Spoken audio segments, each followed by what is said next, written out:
+2வில் நல்ல மதிப்பெண்கள் பெறும் மாணவ மாணவியரை தேர்ந்தெடுத்து ஒவ்வொரு வருடமும் அவர்களுக்கு பண உதவி செய்வதை சிவகுமார் வழக்கமாக கொண்டிருக்கிறார். இந்த ஆண்டு அதிக மதிப்பெண்கள் பெற்ற மாணவ மாணவியருக்கு சிவகுமார் அறக்கட்டளை சார்பில் ரூபாய் 10,000 வழங்கப்பட்டது. சிவகுமார் அறக்கட்டளையின் 37வது ஆண்டு விழா நிகழ்வு சென்னையில் நடைபெற்றது. இதில் கார்த்திக், சிவகுமார், சூர்யா என குடும்ப உறுப்பினர்கள் அனைவரும் கலந்து கொண்டனர்.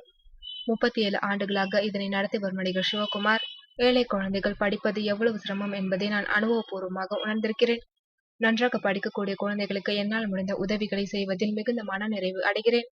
மாணவர்கள் தங்கள் கவனம் சிதறாமல் தொடர்ந்து நன்றாக படிக்க வேண்டும் என்று கேட்டுக்கொண்டார். நடிகர் சூர்யா பேசுகையில், ஒவ்வொருவரும் தங்களால் முடிந்த உதவிகளை இந்த சமுதாயத்திற்கு செய்யுமாறு கேட்டுக்கொள்கிறேன். குறிப்பாக ஏழை குழந்தைகளின் கல்விக்கு முக்கியத்துவம் கொடுக்க வேண்டும். ஒரு விளக்கு கொண்டு இன்னொரு விளக்கை ஏற்றும் முயற்சிதான் நாம் செய்யும் நல்ல காரியமும் என்று கூறினார். நல்ல செயல்களை செய் என்ற அறிவுரை கூறாமல் எப்படி செய்வது என எங்கள் கண் முன்னால் எங்கள் பெற்றோர்கள் செய்து காட்டினர். இங்கே பரிசு பெற்ற மாணவர்கள் தங்கள் படிப்பை சமுதாயத்திற்கு பயன்படுத்த வேண்டும் என்று அவர் கூறியுள்ளார்.